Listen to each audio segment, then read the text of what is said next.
آپ نے معاملات کو، آپ کی حکومت یا اسحاق ڈار صاحب نے معاملات کو لٹکا کے رکھا، اس سے معیشت کو اور ملکی عوام کو جو تکلیف ہوئی، سر اس کا کیا جواب ہے؟ دیکھیے مسعود صاحب، آپ ہی کا جو ابھی سوال ہے نا، اسی کے اندر آپ کا جواب بھی ہے۔ ایک طرف تو آپ یہ کہہ رہے ہیں کہ حکومت نیگوشیٹ نہیں کر پائی، دوسری طرف آپ یہ پوچھ رہے ہیں مجھ سے کہ حکومت نے نیگوشیٹ کرنے کی کوشش کیوں کی؟ اگر حکومت نیگوشیٹ نہ کرے اس پر بھی آپ کو اعتراض ہے، اور اگر حکومت نیگوشیٹ کرنے کی کوشش کرے تو اس پر بھی آپ کو اعتراض ہے۔ سر تو لہٰذا میں یہ سوال آسان ریفریز کر راستہ دیتا ہوں، نہیں ہے، اور غیر جیسے میں نے حقیقی کہا، اپروچ تھی اسحاق ڈار صاحب کی، اور جانتے بوجھتے انہوں نے آئی ایم ایف کو دھمکیاں بھی لگائیں، آئی ایم ایف کی بات نہیں مانی، جو کام ہم 9 مہینے پہلے کر سکتے تھے وہ اسحاق ڈار صاحب نہیں کر پائے، اور وزیر اعظم نے انٹروین کر کے اور پھر جلد بازی میں یہ معاہدہ کیا۔ میرا مقصد ہے کہ معاہدہ ہو گیا نا، اگر اسحاق ڈار صاحب وہ نیگوشیٹ کرنے کی کوشش نہ کرتے تو آپ کا بھی یہ سوال ہونا تھا کہ اسحاق ڈار صاحب نے کیوں نیگوشیٹ نہیں کیا، کوشش کرتے، کوئی کنسیشن لیتے۔ تو اگر انہوں نے ایک کوشش کی کہ کچھ ہم ریلیف حاصل کر سکیں تو اس میں کوئی غلط بات نہیں ہے، سر لیکن 9 اینڈ مہینے آف ضائع دا ہو ڈے گئے۔ ہم نے جو تمام وہ شرائط کے جو عمران خان صاحب تسلیم کر کے گئے تھے اور خود انہوں نے ان پر عمل نہیں کیا تھا، ہمیں ان کو عمل کرنا پڑا، ان سخت فیصلوں کو کرنا پڑا ملک کی معیشت کو بچانے کے لیے۔ اور آج الحمدللہ پاکستان میں آپ دیکھیے سٹاک مارکیٹ بحال ہو رہی ہے، پاکستان کا روپیہ مستحکم ہو رہا ہے، پاکستان میں بیرونی سرمایہ کاری دوبارہ آنا شروع ہو رہی ہے، پاکستان ایک بحالی کے عمل پہ چل پڑا ہے، اور اب ہمیں اس بحالی کے عمل کو بچانا ہے۔ جیسے کہ 2018 میں جب پاکستان کی معیشت چالو ہو گئی تھی، ہم نے اس کے اوپر ایک بم پھینک دیا تبدیلی کا، اور سب چیزیں تہس نہس ہو گئیں۔ تو اب اس وقت پھر ہمیں ایک موقع ملا ہے، ہم بحالی کی طرف جا رہے ہیں، اور ہمیں تو پالیسیز سر کے آپ اندر اس بات سے تسلسل اتفاق نہیں رکھنا کرتے کہ ضروری 9 ہے، مہینے اور حکومت اگر نے آپ پھر کے ہم نے ضائع اپنی کیے، پالیسیز میں یو ٹرن لیا تو اس کے پھر نقصانات ہوں گے۔ 15 میں سے 9 مہینے آپ کی حکومت نے ضائع کیے، اس سے آپ اتفاق نہیں کرتے؟ نہیں، بالکل بجائے نہیں کی، ہم نے تو ایک ایک دن جو ہے وہ پیرا دیا ہے، ایک ایک دن ہمیں معلوم ہے کہ ہم نے کس طرح پاکستان کی معیشت کو پسلنے سے بچایا۔ میں آپ کو ایک مثال دے دیتا ہوں۔ جب 2018 میں وزارت منصوبہ بندی میں نے چھوڑی تو پاکستان کا ترقیاتی بجٹ 1000 ارب روپیہ تھا۔ جی حسن اقبال صاحب، 1000 روپے ترقیاتی بجٹ تھا پاکستان کا، اور اگر آپ انفلیشن کا امپیکٹ ڈالیں تو یہ 2018 کے قیمت کے مقابلے میں 300 ارب بھی نہیں ہوگا۔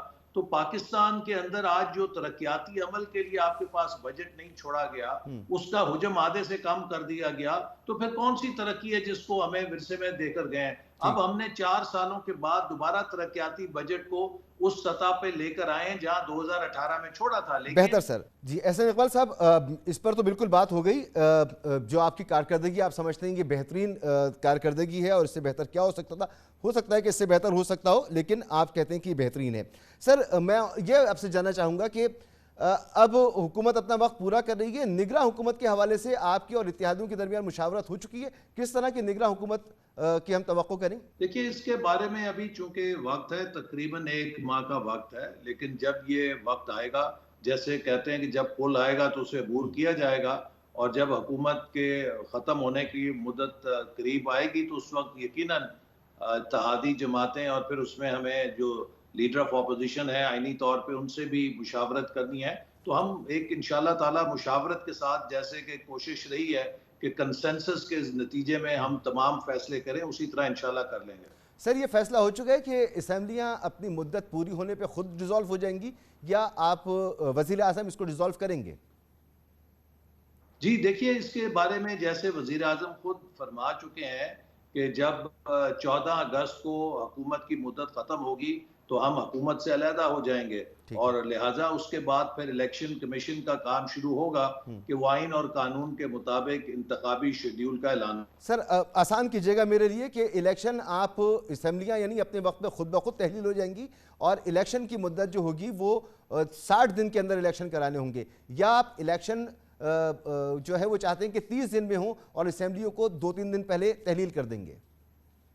دیکھیے اس سے کوئی اتنا فرق نہیں پڑتا، جو بھی ہماری اتحادی جماعتیں مشاورت سے فیصلہ کریں گی، کیونکہ اگر آپ نے الیکشن کرانے ہیں وقت سے تھوڑا 30 دن کا زیادہ انتظامی نوعیت کا وقت چاہیے الیکشن کی تیاری کے لیے، تو ہو سکتا ہے کہ اس کے لیے سب کنسنسس کے ساتھ ایک دن اسمبلیز ڈیزالو کر دیں، اور اگر نہیں کرنا تو پھر خود بخود طبعی طور پہ آرگینکلی اسمبلیز ڈیزالو ہو جائیں گے اپنی مدت ختم ہونے کے بعد.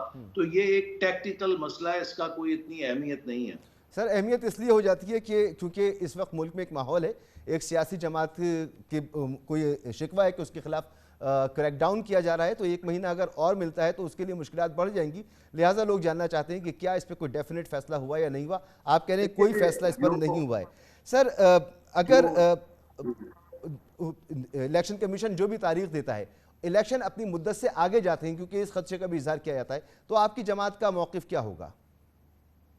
ہماری جماعت کا تو یہی موقف ہے کہ جو آئین اور قانون کے مطابق ٹائم فریم ہے اس میں الیکشن ہونے چاہیے, اور الیکشن کو کسی بھی طرح غیر ضروری التوا میں نہیں ڈالنا چاہیے, کیونکہ پاکستان کو اس وقت ریفارمز کی ضرورت ہے, اور پاکستان کو اگر ہم نے ریفارمز نہ دیں, ہم نے وہ اصلاحات نہ ان پر عمل کیا جو کہ ہمیں معاشی میدان کے اندر درکار ہیں, تو خدا نہ خواستہ ہماری معیشت پھر 1-2 سال میں بدترین معاشی بحران کا شکار ہو سکتی ہے. لیکن یہ اصلاحات تبھی ہو سکتی ہیں کہ جب ایک مستحکم حکومت ہو جس کے پاس 5 سال کا مینڈیٹ ہو اور وہ اکانومی کو ٹھیک کرے. جیسے کہ 2013 میں جب قوم نے ہمیں مینڈیٹ دیا تو 16 گھنٹے بجلی نہیں آتی تھی, ہر روز خودکش بمبار پڑتا تھا, پاکستان کی معیشت جو ہے وہ ڈبل ڈیجٹ انفلیشن میں تھی. ہم نے 2 سے 3 سال کے اندر الحمدللہ اس کو ٹرن اراؤنڈ کیا, انفلیشن کو سنگل ڈیجٹ پہ لے کر آئے, اس کے لیے تو ضروری ہے کہ جیسا منصوبہ 25 ارب ڈالر کی سرمایہ کاری لے کر آیا اور ایک مستحکم حکومت آئے, کا بحران ختم ہوا. جی احسن اقبال صاحب درست فرما رہے ہیں, اور اس کے لیے ضروری ہے کہ بر وقت الیکشن ہو اور ایک مستحکم حکومت آئے جو ان مسائل سے نمٹ سکے. سر تمام جماعتیں پی ڈی ایم میں شامل, اور خاص طور پر آپ کی اتحادی ایم کیو ایم اور پاکستان پیپلز پارٹی بھی, ان کا ماننا یہ تھا کہ نئے سینسس کے مطابق الیکشن ہونے چاہیے, اور جب پنجاب میں الیکشن کی بات ہوئی تب بھی آپ کا موقف یہی تھا کہ نئے سینسس کے مطابق الیکشن ہو, ابھی الیکشن نہیں ہو سکتے. لیکن اب تو آپ بھی کہہ چکے کہ نئے سینسس کے مطابق الیکشن نہیں ہوں گے. میں نے اس وقت یہ جب کہا تھا, اس وقت ہمارے ذہن میں یہی تھا کہ 30 اپریل کو سینسس نوٹیفائی ہو جائے گا, لیکن صوبوں نے اس کے بارے میں کہا کہ انہیں مزید وقت درکار ہے مردم شماری کے عمل کو پورا کرنے کے لیے, تو لہٰذا اب جو نئی مردم شماری ہے اس کی گنتی بھی پوری ہو چکی ہے.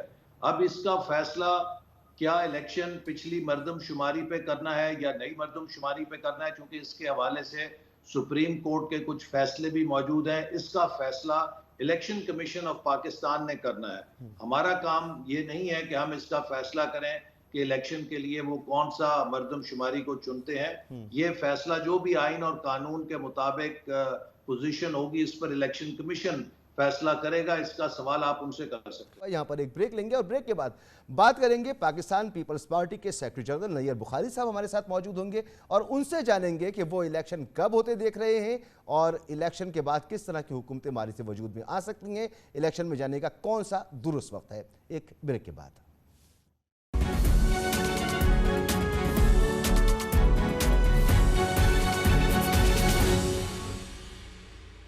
پروگرام میں آپ کو ایک بار پھر خوش آمدید. اب صرف چند ہفتوں کی بات ہے, یہ حکومت اپنی میعاد پوری کر لے گی, اسمبلیاں تحلیل ہو جائیں گی, اور ایک نیا پروسیس شروع ہوگا کہ نگراں حکومتوں کا قیام وجود میں آئے گا. پنجاب میں اور خیبر پختونخوا میں تو نگراں حکومتیں موجود ہیں, مرکز میں نگراں حکومت آئے گی, بلوچستان میں نگراں حکومت آئے گی, سندھ میں نگراں حکومت آئے گی, اور پھر ہم الیکشن کی طرف جائیں گے. الیکشن اپنے وقت پر ہوں گے یا نہیں ہوں گے, یہ سوال سب کے ذہنوں میں موجود ہے. بریک سے پہلے ہم نے بات کی جناب پروفیسر احسن اقبال صاحب سے, اور اس وقت ہمارے ساتھ موجود ہیں محترم جناب نیئر بخاری صاحب, سیکرٹری جنرل ہیں پاکستان پیپلز پارٹی کے اور اہم رہنما. بہت بہت شکریہ جناب نیئر بخاری صاحب. سر آپ لوگوں کے لیے یہ بات میٹر کرتی ہے کہ حکومت اسمبلیوں کو اپنی وقت سے چند دن پہلے تحلیل کر دے, یا اسمبلیاں اپنی مدت پر از خود تحلیل ہو جائیں؟ دیکھیں, یہ جو آئین کے مطابق تو اگر اسمبلی اپنی مدت پوری کرتی ہے تو 60 ڈیز کے اندر انتخابات ہونے چاہیے. میں تو ذاتی طور پہ سمجھتا تھا کہ موجودہ اسمبلیاں جو ہے اپنی ٹرم پوری کریں, جو 12 اگست اور 13 اگست کی میڈ نائٹ کو ختم ہوتی ہیں. آج میں نے ٹیلی ویژن پہ ہی دیکھا کہ جناب آصف علی زرداری صاحب کی ملاقات ہوئی, اب اس کے حوالے سے خبر چل رہی تھی کہ سیکنڈ ویک میں ریزولوشن کی بات کی ہے، لیکن کیونکہ میں ان مذاکرات پہ شریک نہیں تھا، پریوی ٹو اٹ، تو اس لیے میں کچھ کہہ نہیں سکتا، لیکن میں یہ سمجھتا ہوں کہ جو پرائمریلی آرٹیکل 224 میں جو پیریڈ لکھا گیا ہے اسمبلی کی ڈیزولوشن اور ٹرم پوری کرنے کا، تو فرق صرف 30 ڈیز کا ہے۔ اور آپ یہ ضرور ذہن میں رکھیں کہ ڈیزولوشن پہ 90 ڈیز اس لیے دیے جاتے ہیں کہ جب کوئی مڈ ٹرم الیکشنز کی بات ہو تو یا پرائم منسٹر جو لیڈر آف ہاؤس ہے وہ ایڈوائز کر دیتا ہے کہ اس کو میجورٹی حاصل نہیں رہی نیشنل اسمبلی میں اور ڈیزولوشن کی طرف لے جاتے ہیں، تو الیکشن کمیشن کو ٹائم مل سکے تاکہ وہ پریپریشن کر سکے، ٹھیک ہے، اور پولیٹیکل پارٹیز کو بھی ٹائم مل سکے۔ لیکن جب ٹرم پوری ہو رہی ہو اور اگر آپ ایک ہفتہ پہلے ڈیزالو کریں گے ٹرم پوری ہونے سے پہلے، تو میرا خیال ہے وہ جو اسپرٹ ہے اس آرٹیکل کی وہ اس کے مطابق نہیں ہوگا۔ 90 ڈیز اس لیے رکھے جاتے ہیں کہ پولیٹیکل پارٹیز کو الیکشن کمیشن کو وقت مل سکے، ٹھیک ہے، کہ جب ٹرم پوری ہو رہی ہوتی ہے تو آبویسلی الیکشن کمیشن نے بھی پروسیس شروع کیا ہوتا ہے، اس کی تیاری ہوتی ہے الیکشن کے لیے، اور پولیٹیکل پارٹیز کی بھی تیاری ہوتی ہے، کیونکہ نیشنل اسمبلی کی ٹرم پوری ہو رہی ہوتی ہے اور within next sir Pakistan Peoples party کی کیا تیاری ہے 60 دن کی یا 90 دن چاہتی ہے پاکستان پیپلز پارٹی؟ ہم دونوں صورتحال کے لیے تیار ہیں، ٹھیک ہے، ہر دونوں صورتحال جو سچویشن ہے اس کے لیے ہم تیار ہیں۔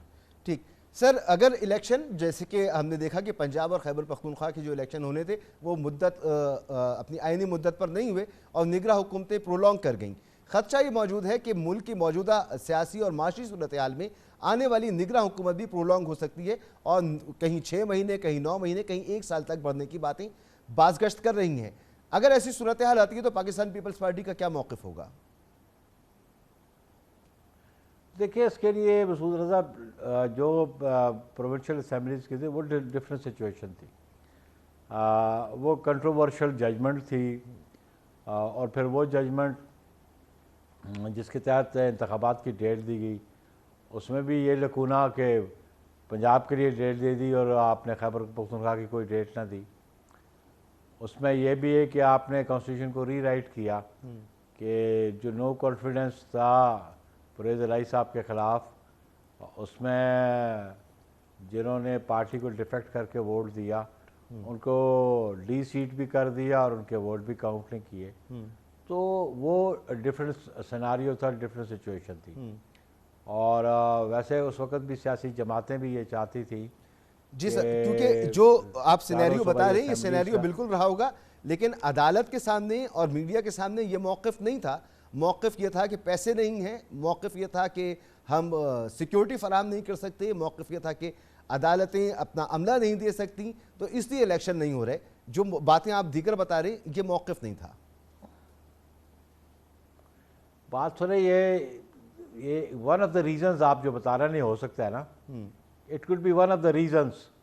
الیکشن کروانا الیکشن کمیشن کا کام ہے اور یہ رسپانسبلٹی آئین کے جو آرٹیکلز ہیں وہ الیکشن کمیشن پہ ڈالتے ہیں، لیکن میں نے آپ کو سچویشن کو بتایا۔ ٹھیک، آج سچویشن جو ہے ٹرم پوری ہو رہی ہے اور آلموسٹ کوئی 68-70% میں الیکشن اگر اس وقت ہوتا تھا پروونشل اسمبلیز کا تو اس نے الٹیمیٹلی ان جنرل الیکشنز کو جو نیشنل اسمبلی ان کو افیکٹ کرنا تھا، تو اس لیے میں سمجھتا ہوں کہ اب انتخابات ہو رہے ہیں۔ بلکہ میں آپ کو یہ بھی بتا دوں کہ ایون گلگت بلتستان اور آزاد کشمیر کے جو منتخب نمائندے ہیں وہ بھی چاہتے ہیں کہ ان کی اسمبلیوں کے انتخابات بھی پاکستان میں جب انتخابات ہو رہے ہیں ان کے ساتھ ہونے چاہیے، تاکہ کوئی بھی گورنمنٹ جو وفاق میں بیٹھی ہو اس کا کوئی امپیکٹ یا انفلوئنس وہاں پہ نہ ہو سکے۔ یہ ان کی ڈیمانڈ بھی ہے، ٹھیک، اس لیے اس وقت یہ پولیٹیکل فورسز نے یہ سمجھا کہ الیکشن جو ہے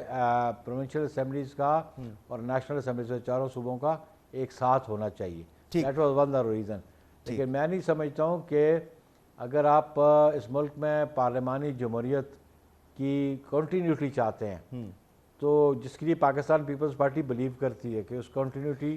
سر کیا پاکستان پیپلز پارٹی اس پر بلیو کرتی ہے کہ جب دوبارہ برسر اقتدار آئیں اور جو بھی حکومت بنے اس کو چاہیے کہ یہ اسمبلیاں خاص طور پہ صوبائی اسمبلیاں تحلیل کرنے والی جو شق ہے اس کو نکال دینا چاہیے, کیونکہ اگر کبھی بھی کسی نے اس کو ایکسرسائز کیا تو پھر جو بیلنس ہے وہ آؤٹ ہو جائے گا, مرکز کے الیکشن کبھی ہوں گے اور صوبائی اسمبلیوں کے الیکشن کبھی ہوں گے, تو یہ شق درست نہیں آئین میں, اسے نکال دینا چاہیے. یہ آپ کی تجویز ہو سکتی ہے, یہ آپ کی سوچ ہو سکتی ہے, لیکن آپ کو علم ہونا چاہیے کہ آئین کو امینڈ کرنے کا اختیار جن کو ہم منتخب کر کے بھیجتے ہیں ان کے پاس ہے.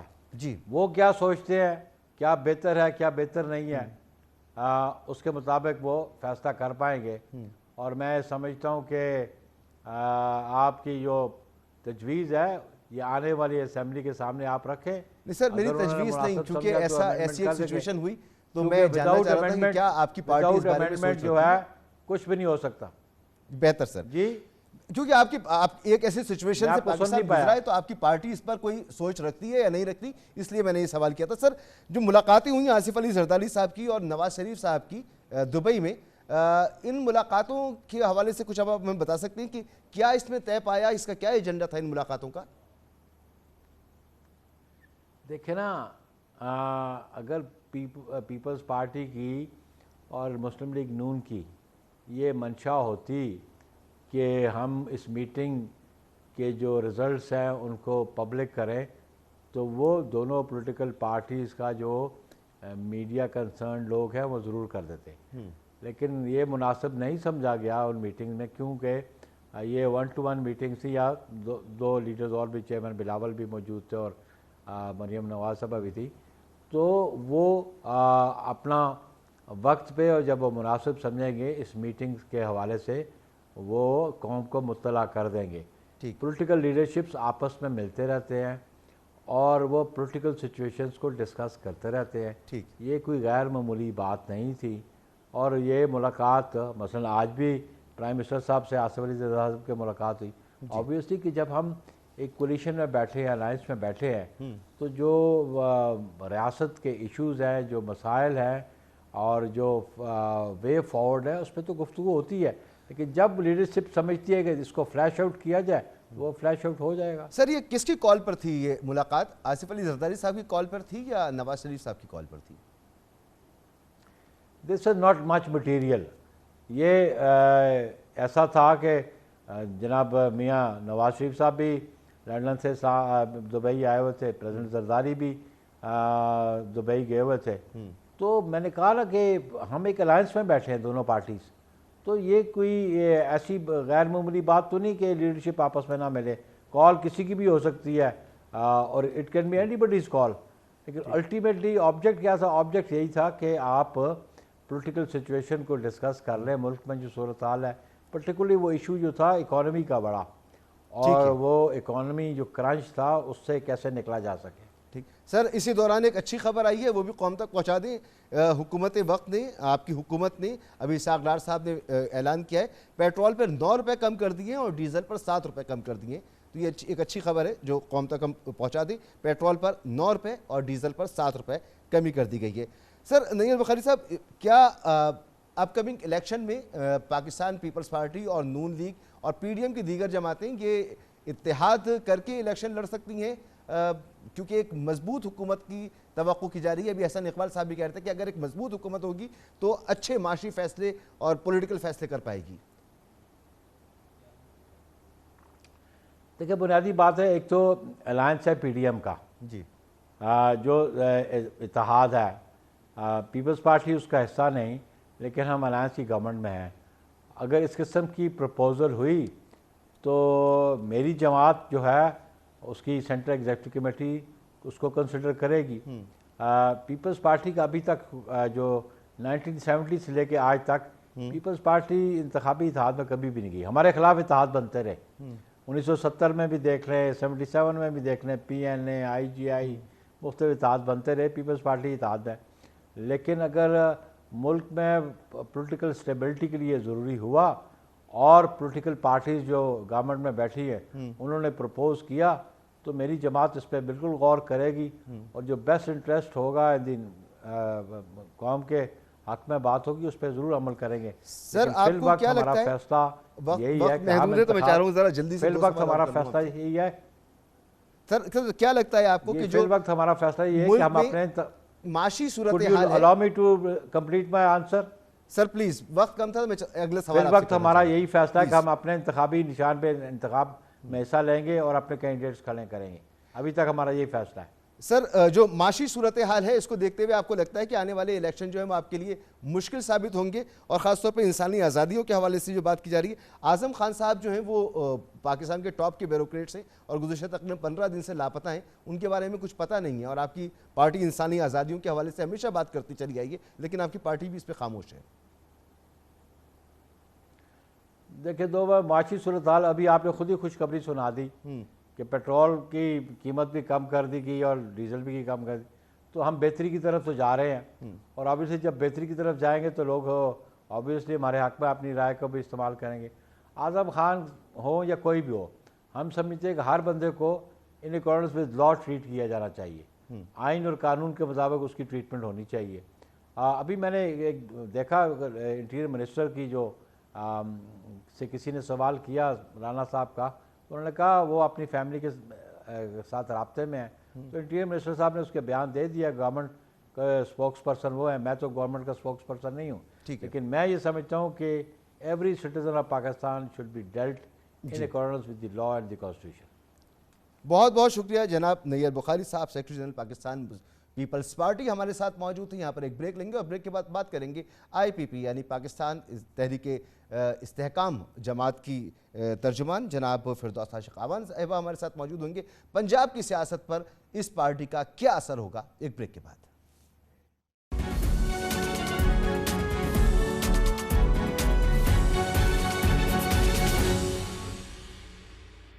پروگرام میں آپ کو ایک بار پھر خوش آمدید. تحریک استحکام پارٹی کیا سوچ رکھتی ہے آنے والے الیکشن کے حوالے سے اور کس جگہ اس وقت کھڑی ہے؟ ہمارے ساتھ موجود ہیں مرکزی ترجمان جناب فردوس عاشق اعوان صاحب.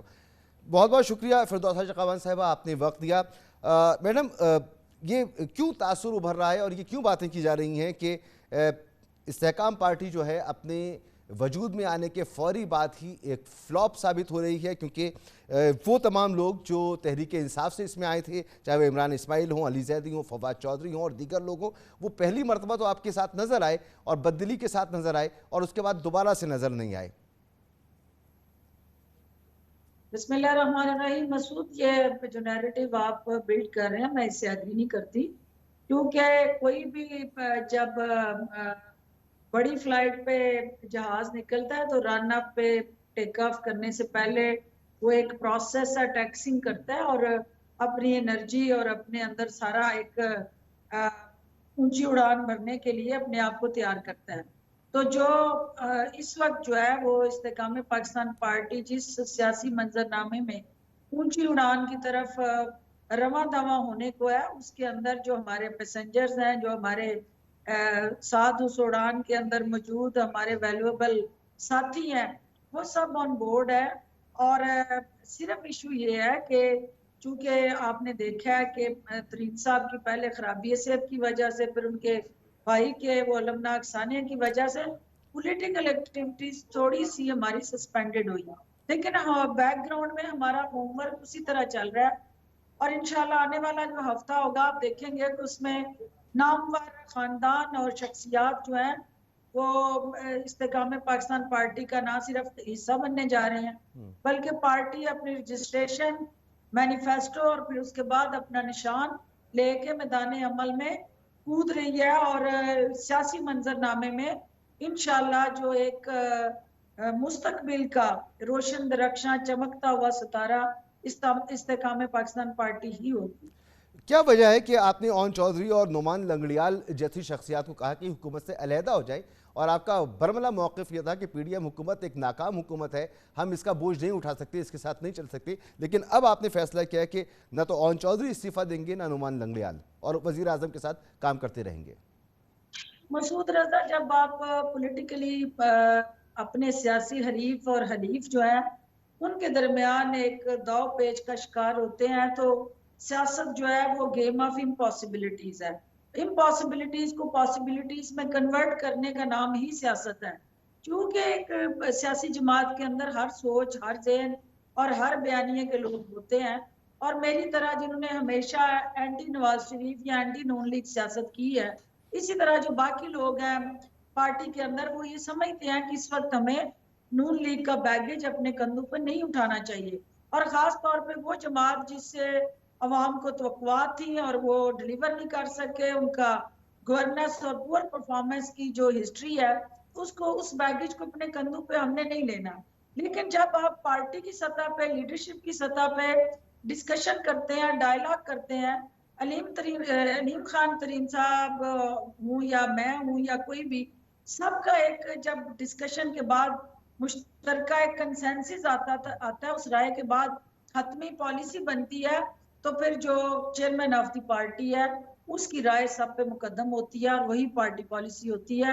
جہانگیر ترین صاحب کا یہ کہنا ہے کہ اس وقت جو ہے وہ پاکستان کو ہم کسی صورت بھی غیر مستحکم نہیں کرنا چاہتے، ریاست اور سیاست دونوں کے مفادات کا تحفظ کرنا ہماری اولین ترجیح ہے، اور ہماری سیاست کا محور اور مرکز جو ہے وہ عوام کے مفادات ہیں، لیکن اس کے ساتھ پاکستان کا معاشی اور سیاسی استحکام بھی ہے۔ لہٰذا ہم یہ ہمارا ایک اپنا بیانیہ، اپنا مینیفیسٹو، اپنا پلیٹ فارم، اپنا نظریہ، لیکن اس سچویشن کے اندر ہم حکومت وقت کو صرف اس لیے کندھا دے کے، سہارا دے کے، سپورٹ دے کے یہ باور کرانا چاہتے ہیں کہ جہاں پاکستان کا مفاد ہے، وہاں پر ہم سب ساتھ ہوں گے۔ میڈم یہ بھی بتائیے گا، جی بہتر، ہم آپ کے مینیفیسٹو کا بھی شدت سے انتظار کر رہے ہیں۔ مجھے یہ بھی بتائیے گا کہ آپ اگلے الیکشن میں، یعنی اپ کمنگ الیکشن، جنرل الیکشن میں کن حلقوں کو آپ، کن علاقوں کو ٹارگٹ کر رہے ہیں؟ کیونکہ پورے ملک کے طول و عرض میں تو آپ کی پارٹی کا وجود نہیں ہے، اور اس وقت بھی اتنا نہیں ہے کہ وہاں آپ تنظیم سازی کریں اور وہاں سے لوگوں کو کھڑا کریں، لوگوں کو تیار کریں۔ تو اس الیکشن میں جو آئے گا، آپ کا فوکس کہاں ہوگا کہ کہاں سے آپ کو سیٹس لینی ہیں، اور ملک میں آنے والے وقت میں کہاں پر آپ کو اپنا کردار ادا کرنا ہے؟ آپ نے دیکھا کہ ایک نو ملوک جماعت جو ہے اس نے اپنی لانچنگ پہ 100 سے زائد ٹکٹ ہولڈر، پارلیمنٹیرینز اور عوامی نمائندوں کا شو اپ کیا۔ لوگوں کو یہ نہیں کہا کہ وہ بھی ہمارے ساتھ ہے، وہ باقاعدہ فزیکلی میڈیا کے سامنے ہم نے اس تقریب میں ان کی رونمائی کرائی۔ اب چونکہ اگلا فیز ہمارا جو ہے وہ ایک رجسٹریشن، مینیفیسٹو اور نشان کا ہے، تو اس طرف ہم بڑھ رہے ہیں۔ تیسری ترجیح جو آپ کہہ رہے ہیں کہ کس طرح ہم پولیٹیکل لینڈسکیپ میں ایڈجسٹمنٹ کریں گے اپنے کینڈیڈیٹ کو، تو دیکھیے ہمارا تو فوکس یہ ہے کہ ہم پاکستان کے ہر حلقے میں اپنے کینڈیڈیٹ کھڑے کریں۔ ہمارے ساتھ پورے پاکستان سے جو الیکٹیبل ہیں وہ رابطے میں بھی ہیں، لیکن ہم نے یہ دیکھنا ہے، ترین صاحب کا یہ موقف ہے کہ ہمارا یہ گلہ رہا پاکستان تحریک انصاف سے کہ اس نے لوگوں کو عزت اور جائز مقام نہیں دیا۔ وقت ختم ہو گیا، آپ کا جواب بھی پہنچ گیا۔ بہت بہت شکریہ، آپ نے ہمارے لیے وقت نکالا۔ انشاءاللہ پھر کسی نشست میں تفصیل سے بات کریں گے۔ بہت شکریہ آپ کا۔ پروگرام آپ نے دیکھا، اجازت دیجیے، اللہ حافظ۔